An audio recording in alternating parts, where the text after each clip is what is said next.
lá em Mateus, capítulo de número 15, abre comigo aí, versículo 21, contando a história de uma mulher que vai até Jesus buscar o milagre para sua filha.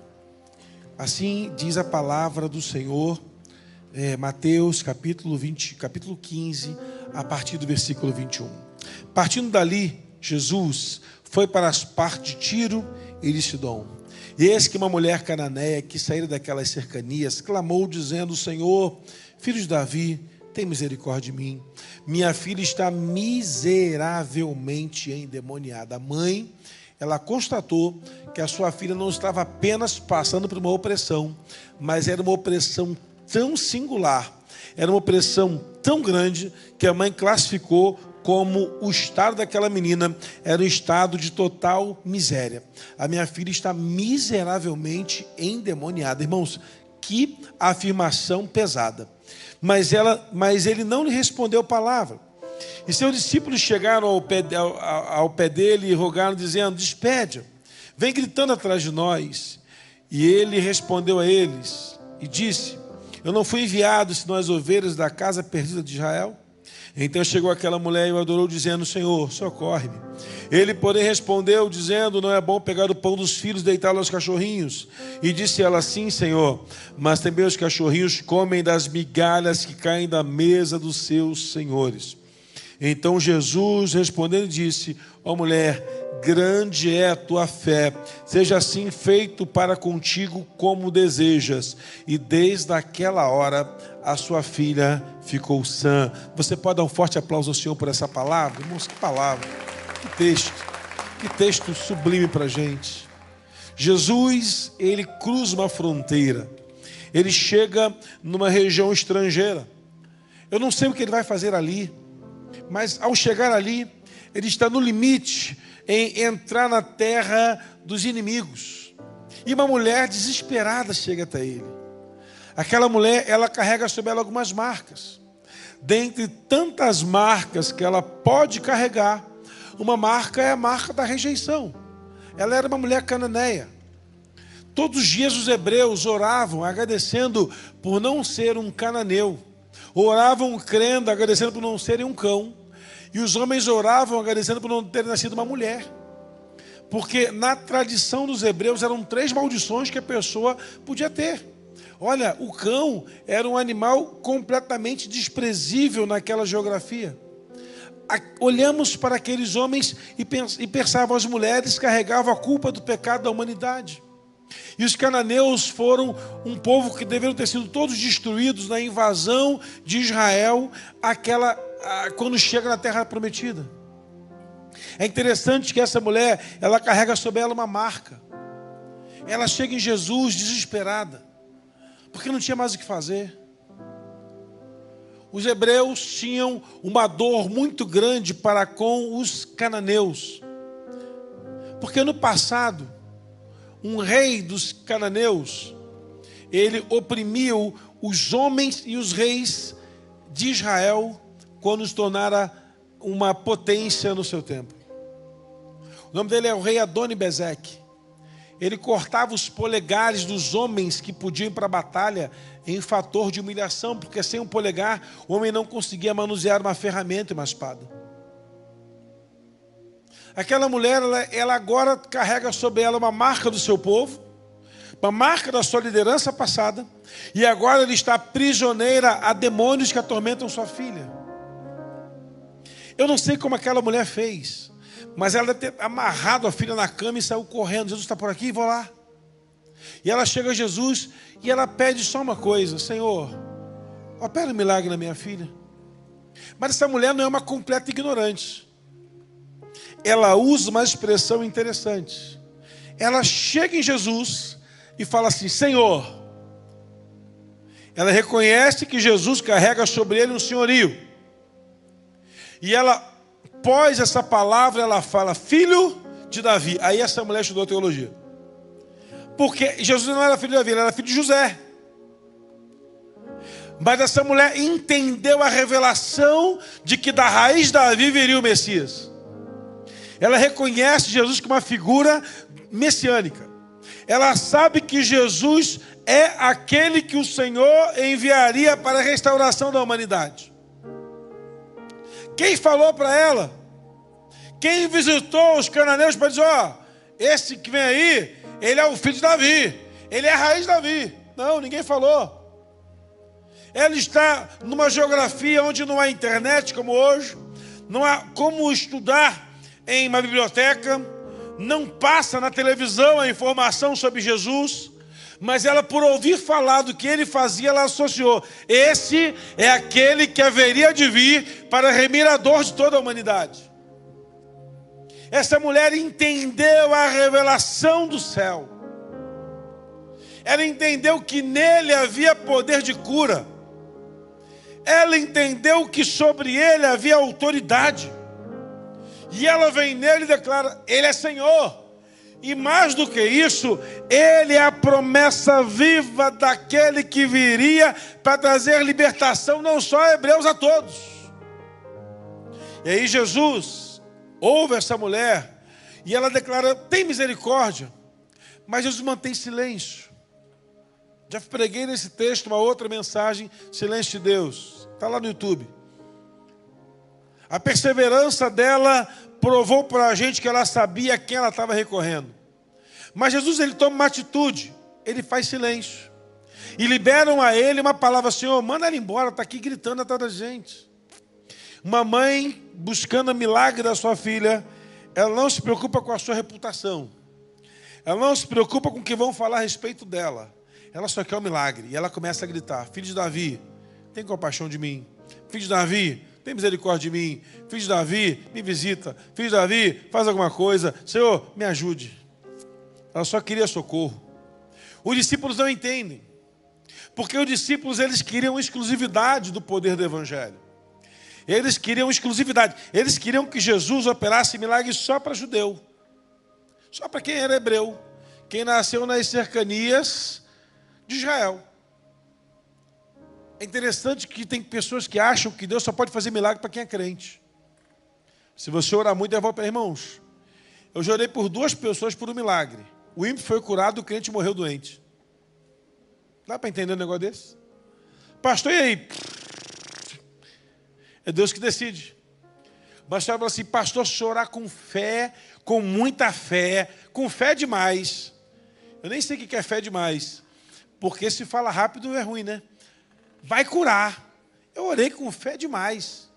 E na semana seguinte estava lá enterrando a irmã. E a outra que não era aqui, está boazinha. E era um caso pior, está em casa, está bem, está coradinha, vai até no enterro. Eu falei assim: meu Deus, se eu soubesse, tinha orado só pela crente, dobrado. Parece que voltou, não sei. Deus, ele tem um motivo para mover o milagre.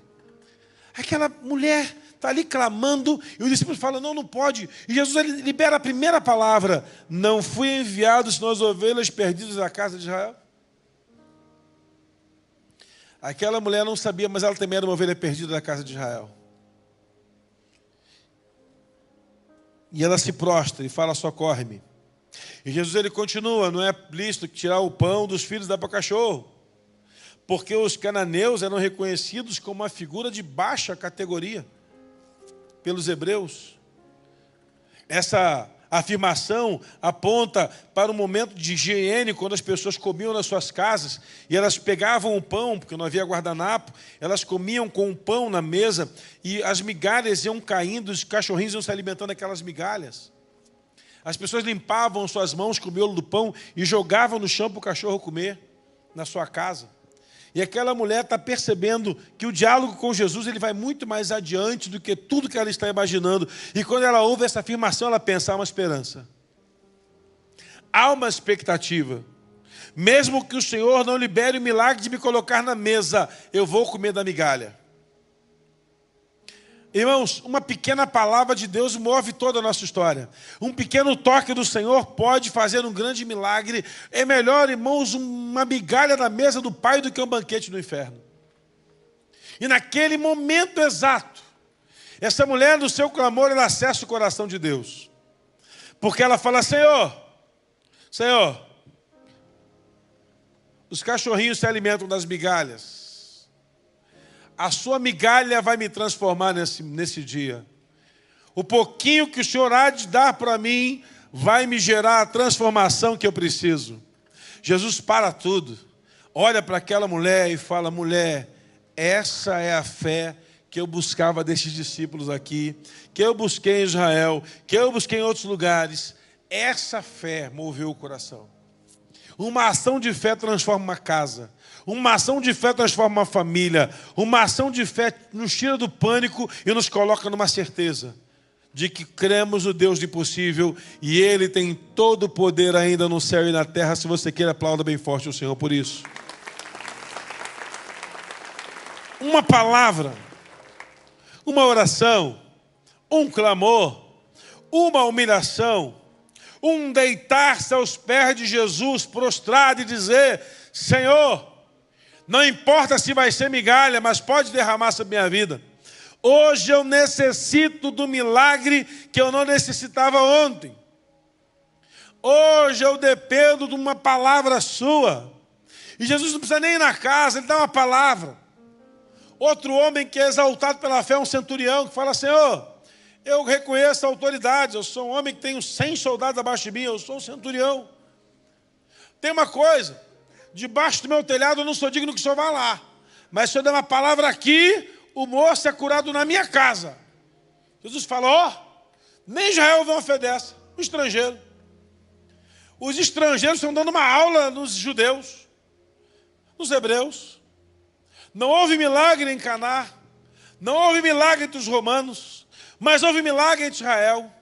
A geração dos hebreus comeu o pão do céu, viu mar se abrir, muralha cair, mas continua depositando sua fé em outras coisas.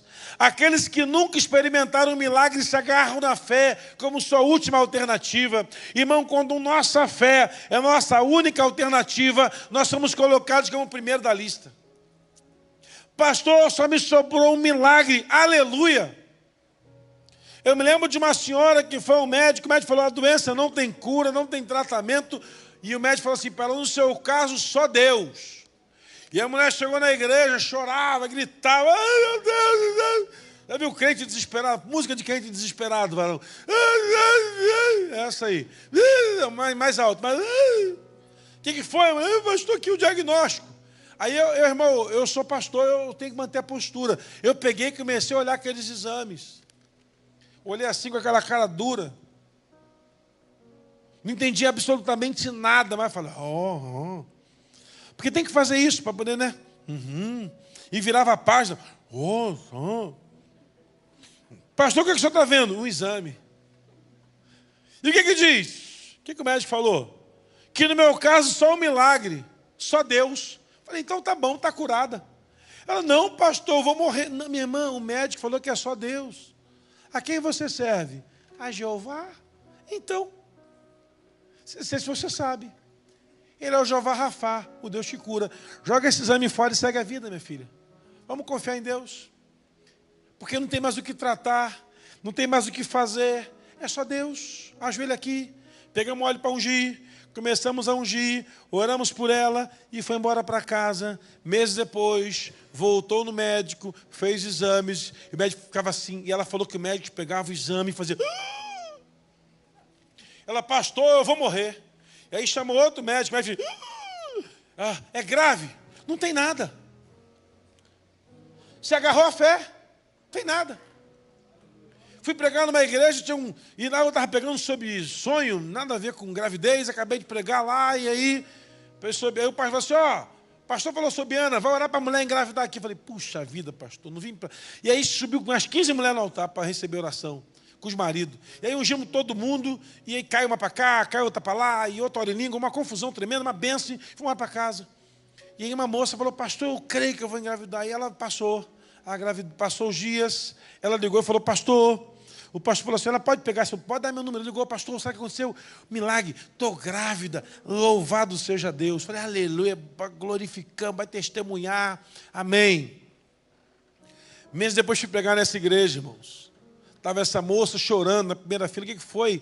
Pastor, o médico falou que meu bebê não vai vingar, porque não tem cérebro. Ele falou para eu abortar. Eu falei: não, eu vou levar até o final. Eu não tem cérebro, pastor, o que eu faço? Falei assim, mulher, o Deus que botou o bebê vai botar um cérebro nele, minha irmã. É mais fácil botar um cérebro que botar um bebê. E outra coisa, tem tanto político sem cérebro vivendo aí no Brasil, jornalista, artista de televisão, jogador de futebol, influencer.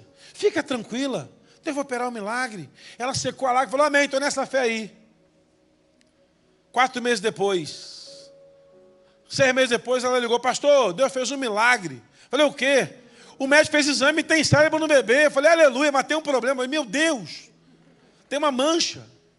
O médico falou que não vai falar, não vai andar. Meu irmão, para de ir no médico, em nome de Jesus. Porque toda vez que você volta com uma tragédia nova. Pastor, agora, vai, fica tranquila. Meses depois, anos depois, fui lá na igreja. Aquela mulher estava sorrindo. Tinha um moleque correndo e gritando pela igreja com uma velocidade que ninguém segurava, parecia o Sonic. Eu falei, quem é esse garoto aí? Esse é o Israel. Quem é? É o filho dela. Esse que não ia andar? É. Falar, eu vi que está gritando. Ouvir, deve estar ouvindo um pouco, porque ele está gritando tão alto. Pastor, ele não para de falar, ele come igual um desesperado, sobe, pula, enxerga tudo. Esse é o meu milagre. Falei, prepara para receber outro. Que eu também estou assim, irmão. Falou comigo, engravide, em nome de Jesus. Estou nessa fé. Não passa perto de mim hoje não, que eu vou orar por você, mulher.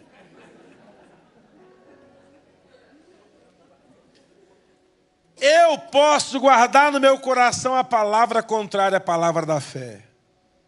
Mas eu posso decidir andar pela fé em nome de Jesus.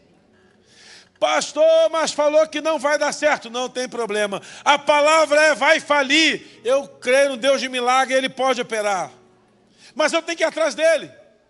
A perseverança é a marca de uma mãe que tem uma filha miseravelmente endemoniada. Pastor Marivaldo era meu parceiro há muito tempo. E era assim, eu indicava clientes para ele como psicólogo e ele me indicava gente endemoniada. Troca justíssima. Depois você pergunta a ele a história da senhora de muleta. Irmão, pastor Marivaldo mandou uma senhora me procurar, e a senhora foi lá na igreja onde eu pastoreava, e o filho chegou com ela, não estava lá, ela estava quebrando a sala inteira, o intercessor agarrava na mulher, ela mordendo as orelhas, uma coisa de louco. E chegamos lá, oramos por ela, essa mulher foi liberta em nome de Jesus. E essa mulher, ela chegou na igreja com 2 muletas, andando de muletas. E quando terminou o culto, ela deixou a muleta e foi embora. O que aconteceu? Não, pastor, eu fui liberta e curada. Eu falei, isso é o combo completo. E essa muleta, deixa aí, o que eu vou fazer com essa muleta? Pessoal do teatro, deixa com o teatro. Cataram as muletas dela. Ficou para o teatro, porque o povo do teatro não pode ver um negócio dando sopa, que pega tudo, né, Claudinha? Vocês são um perigo. Você vai levando o que pega, vai levando tudo. Um dia, acompanhei ela por mais um tempo, e ela foi batizada numa igreja no Rio de Janeiro, igreja pentecostal de Nova Vida, deu testemunho na igreja que foi liberta e curada, anos oprimida, e o mais maravilhoso, mais maravilhoso não, claro, mais maravilhoso, ela faleceu, que bom, que morre, todo mundo vai morrer um dia, crente, e antes dela falecer, ela estava testemunhando de que ela era uma pessoa oprimida, mas agora estava preparada para ver a glória de Deus. O poder do Evangelho que restaura, ele também transforma, ele também cura, ele principalmente liberta. Eu olho para uma mãe que está sem ter o que declarar, ela só está agarrada a Jesus. Como aquela mulher do fluxo de sangue que falava no seu coração, se eu tão somente tocar nele eu serei curada. Como meu irmão, o Jairo, que disse, se tu orar, for na minha casa, minha filha vai viver. Como o Zaqueu, se o Senhor entrar na minha casa vai ser transformada. Como eu olho para personagens na Bíblia que, apesar das dificuldades que viveram, continuaram crendo no Deus impossível. Lembro de uma moça que perdeu a fé porque descobriu uma enfermidade óssea no seu filho. E a palavra do médico era, não tem jeito, não tem tratamento. E essa mulher chegou na igreja muito mal. Escreveu coisas horríveis no tal do Orkut. Não sei se você lembra disso, se lembra, você é antigo. No século passado, sei lá, na Idade da Pedra, tinha um negócio chamado Orkut. É um Facebook piorado muito piorado mesmo. E ela escreveu coisas horríveis e me falaram, e eu liguei para ela, falei, vamos conversar. Sentou no gabinete, chorando, falou, pastor, não dá, o filho vai aqui, não tem tratamento, fui um dos melhores especialistas, não tem mais jeito, não sei o que fazer. Eu me lembro de um louvor que a gente cantava, quando tudo diz que não, sua voz me encoraja a prosseguir. Peguei um CD, copiei 10 vezes aquela música, ele bota para tocar no seu carro. O Deus de impossível não desistiu de mim. E ela foi para casa. Mês depois, testemunhava na igreja que, embora os especialistas na área de esqueleto de criança diziam, não tem jeito, que diziam, a estrutura óssea não tem jeito. Ela estava voltando para casa com a alta embaixo do braço, com o filho debaixo do outro braço, dizendo assim, o Deus de impossível não desistiu de mim. Juntou uma junta médica assim, e falou, a gente está aqui para dizer para a senhora uma notícia muito boa.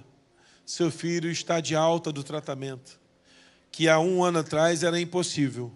Agora pode celebrar. Nós conseguimos encontrar uma cura para ele. E ela sorriu e falou, desculpa. Foi o Deus do impossível que não desistiu de mim. E o médico falou, bom, coisa de crente, coisa de crente, coisa de crente. Deus impossível não desistiu de mim. Sua destra me sustenta e me faz. É assim, irmãos. Pastor, mas o médico falou que não tem jeito. Não tem problema, vamos amar o médico, tomar o remédio que ele manda, está tudo certo. Mas chega uma hora que é a fé que vai se mover. É a fé que vai agir. É a fé que vai mover. Existem coisas na nossa vida, irmão, que só vai acontecer porque estamos debaixo de uma palavra de fé. E fé é assim.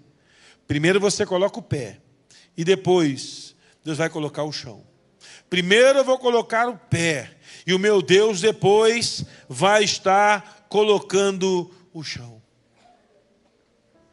Eu olho para uma mulher que volta para casa, correndo, para ver como está a sua filha.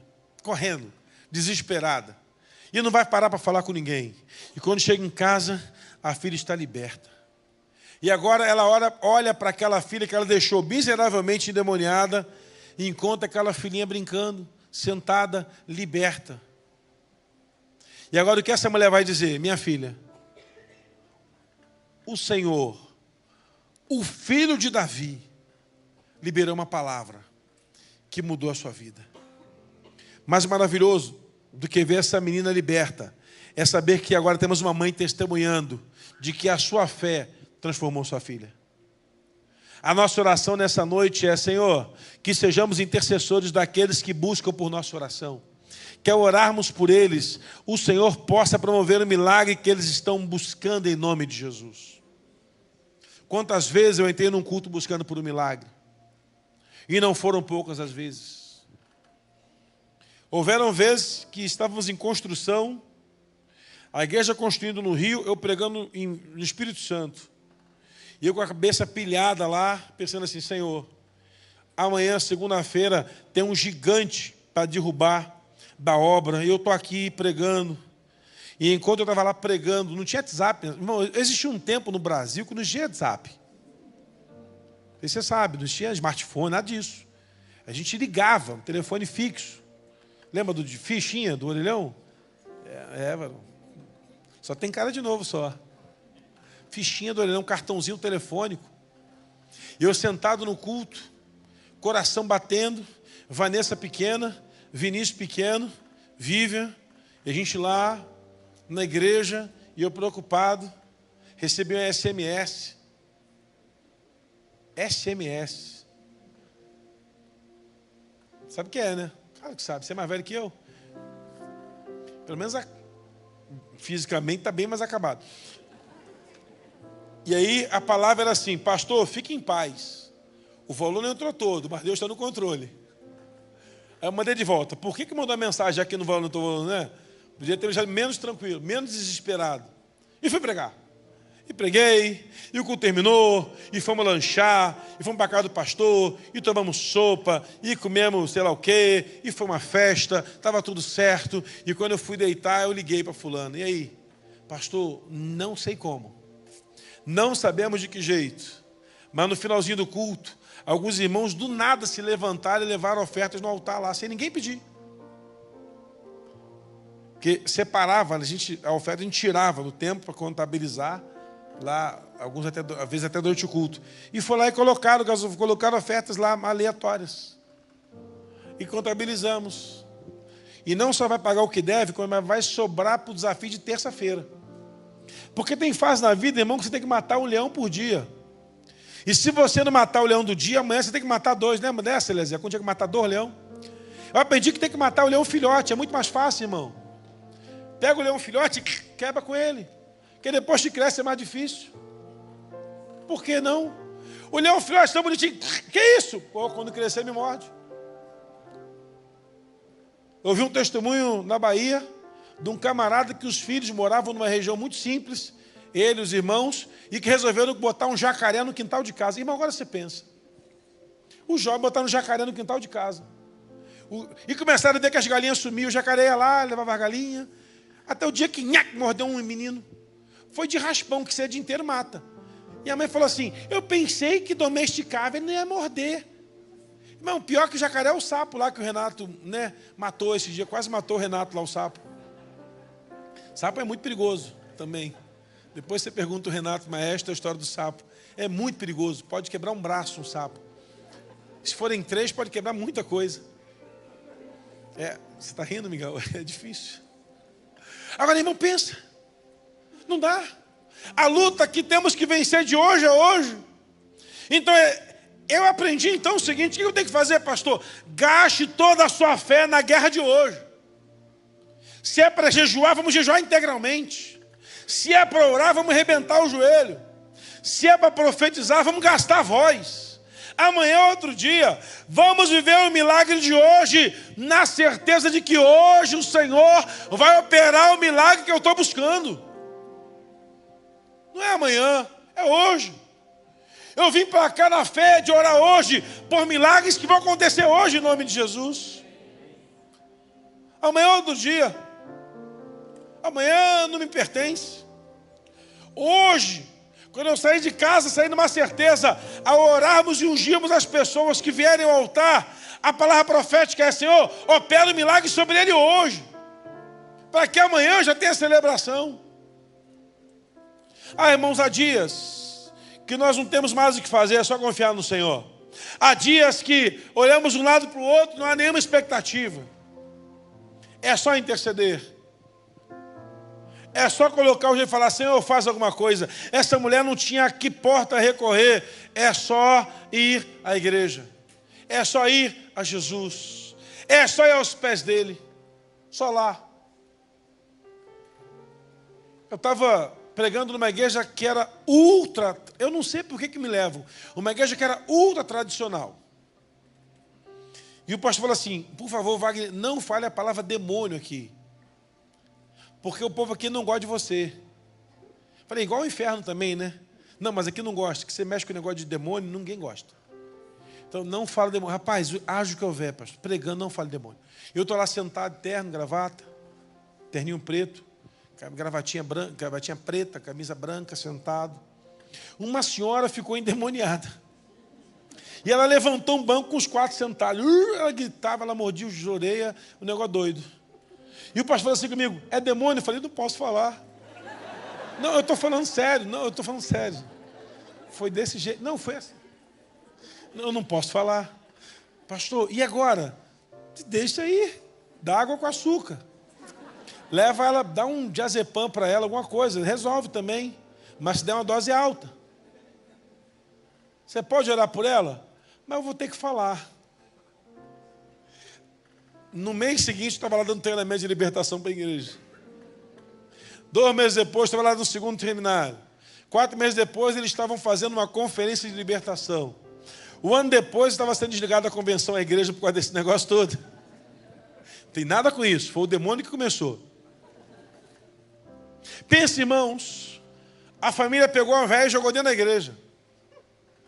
Levaram para a igreja, porque ela estava endemoniada em casa. Pensaram, se levar para a igreja, resolve. Só que bateu na igreja que não cria. Ainda bem que tinha um crente de fé naquele lugar, Temos quem de fé aqui nessa noite, amém? É isso, irmãos. Eu lembro de uma ocasião, eu estava sentado para o culto de segunda-feira de libertação começar, chegou uma moça arrastada debaixo do braço pela família, pastor, a gente trouxe ela aqui, que fomos na igreja X lá, falaram assim, ó, o caso dela é muito grave, é muito sério. Aqui não resolve, leva no candomblé que lá que vai resolver. Mas a gente é crente. Ah, mas a igreja não resolve, o caso dela é muito, nível muito alto. Aí eu estava lá, pastor, o senhor resolve? Dobrei a manga da blusa, mas quando eu vi, eu falei, rapaz, o negócio vai ser pesado. Chama reforço lá. Vai cantando aí, Vivi, que vamos lá. Dobra a manga da camisa e o pau comeu, irmão. Era demônio pela janela, era demônio pela chaminé. No final, a moça estava boinha, sentada assim. Meu Deus, eu estou leve. Agora vamos para o culto, você está atrapalhando. Vamos lá. Senta e canta. Ela cantava até com alegria. No final, falou, não, eu era crente. Eu era crente. Estava na igreja. E cantava no louvor. Mas conheci um moço que quis me empresariar para ser cantora. E eu fui cantar na escola de samba. E um dia eu estava sentado num candomblé lá, vendo os movimentos lá. E esse moço, de lá para cá, nunca mais minha vida foi a mesma.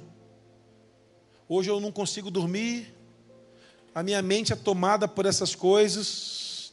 Já se vão 2 anos que a minha vida se acabou com isso. Nem cantar mais eu consigo cantar. A minha voz está travada. Ela precisou viajar quase 200 quilômetros para chegar naquela família de crentes ligados a ela, para dar a ela uma oportunidade de milagre. Irmãos, tem pessoas que vão bater nesse mês de novembro na sua porta para buscar o milagre que deu sempre a vida delas, e você vai liberar uma palavra de restauração no nome de Jesus, porque você carrega sobre você uma aliança de milagre. Essa moça cantava para Deus, cantava no altar, e foi subir em outros altares para cantar para outros deuses.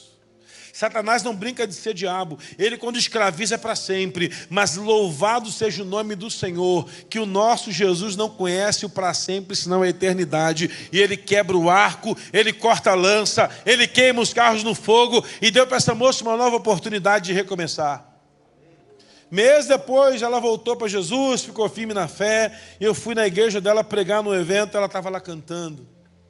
Cantando logo o quê? Cassiane, eu gosto demais da Cassinha. Desse tamanho aqui, braba igual um siri na lata, mas canta demais a Cassinha. A gente foi vizinho lá no Rio, e ela cantando, vou seguir os passos de Jesus, vou levar comigo a minha cruz, se espinhos ferem os meus pés, eu vou descansar nos braços de Jesus. Falei, cara, essa menina estava endemoniada há 6 meses atrás. Como é bom servir a um Deus que liberta de verdade. Como é bom servir a um Deus que se move através de uma palavra profética de quem é da fé. Como é bom estar numa igreja onde Deus ainda opera milagres. Como é bom estar perto de um crente que vive debaixo da fé. Deus nos tem convocado, irmãos, para vivermos num tempo em 2025 exclusivamente pela fé e confiando de que Ele ainda tem todo o poder no céu e também na terra. Louvado seja o nome do Senhor. Eu queria nessa noite declarar para você, irmão, você está no lugar certo, com as pessoas certas e na hora certa. Hoje é uma noite de Deus promover milagres. Hoje é uma noite em que os céus se abrem sobre essa casa para operação de sinais e maravilhas em nome de Jesus. Portas que vão se abrir, negócios que vão ser fechados, contratações que vão acontecer, problemas que nós achávamos que não tinha mais solução, voltarão a ser solucionados, e Deus visitará pessoas com milagres a partir da oração da fé, que vai acontecer agora em nome de Jesus. Quem quer nisso, diga amém, se coloque de pé. Quero orar por você. Pode vir até o altar do Senhor, os intercessores, os pastores. Vamos ungir aqueles que buscam por um milagre. Pastor, meu caso é um milagre. Vamos ungir você. Hoje é noite de milagre. Hoje é noite de poder. Arruma aquela música de milagre para a gente aí, Elezé. Hoje é noite de unção para milagre. Hoje é noite de portas abertas. Leve a pulseira da fé.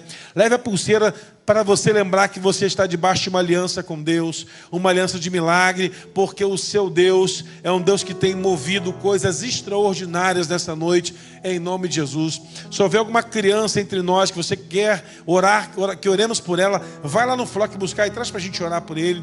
Vai lá no Flock buscar a criança para a gente, traz para a gente orar por ela aqui. Hoje é uma noite de reparação, de restauração, de poder de Deus. Vamos começar. Quero convidar você, nessa ocasião, a colocar a sua vida diante do Senhor. Vamos orar, pastores, intercessores, pode ungir todo mundo.